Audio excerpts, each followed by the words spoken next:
পাবনার ঈশ্বরদীতে ভুল চিকিৎসায় সেতু খাতুন নামে এক প্রসূতি মায়ের মৃত্যুর অভিযোগ পাওয়া গেছে। মঙ্গলবার রাতে পৌর শহরের হাসপাতাল রোড এলাকায় অবস্থিত আকলিমা সেবা ক্লিনিক অ্যান্ড ডায়াগনস্টিক সেন্টারে ওই প্রসূতি নারীর ডেলিভারি অস্ত্রোপচার সম্পন্ন করা হয়।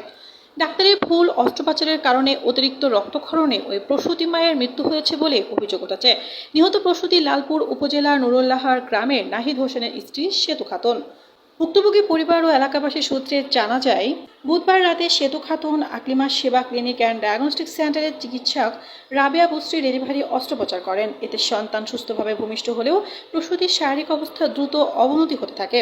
এ সময় তার শরীর থেকে প্রচুর রক্তক্ষরণ হতে থাকলে ওই চিকিৎসক উপায়ন্তর না দেখে তাকে রাজশাহী মেডিকেল কলেজ হাসপাতালে পাঠানোর নির্দেশ দিলে রোগীকে আশঙ্কাজনক অবস্থায় স্বজনরা রাজশাহী মেডিকেল কলেজ হাসপাতালে নিয়ে ভর্তি করেন।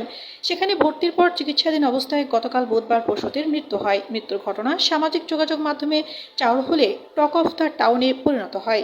এদিকে রাজশাহী মেডিকেল কলেজ হাসপাতালের চিকিৎসকদের পর্যালোচনার পরিপ্রেক্ষিতে নিহত সেতু খাতুনের স্বজনরা অভিযোগ করেছেন, ভুল অস্ত্রোপচারে জরায়ুর নাড়ি কেটে ফেলেছেন চিকিৎসক, যার কারণে অতিরিক্ত রক্তক্ষরণে তার মৃত্যু হয়েছে। ও নর্মালের জন্য চেষ্টা করতেছিল, কিন্তু আমরা নর্মালে হবে না, এই কারণে আমরা ডিসিশন নিছি সিজার লাগবে। তো আমরা সিজারের জন্য নিয়ে গেছি, ঠিক আছে। সিজারের জন্য নেওয়ার পরে সিজার হয়েছে, ভালোই হয়েছে, সব কিছুই ঠিক আছে। পরে লাস্টের দিকে দেখি স্কিন থেকে একটু ব্লিডিং আসতেছে। স্কিন থেকে ব্লিডিং আসার জন্য আমরা তারপরে পরীক্ষা করে দেখা গেলো যে একটু যেহেতু ব্লিডিং হচ্ছে এই জন্য মানে আমরা ভাবলাম যে রক্ত দিলে ব্লিডিংটা কমে যাবে। রক্ত দেওয়া হলো, কিন্তু তারপর ব্লিডিং যখন কন্ট্রোল হচ্ছে না, স্কিন থেকে আসতেছে, অন্য জায়গা থেকে না।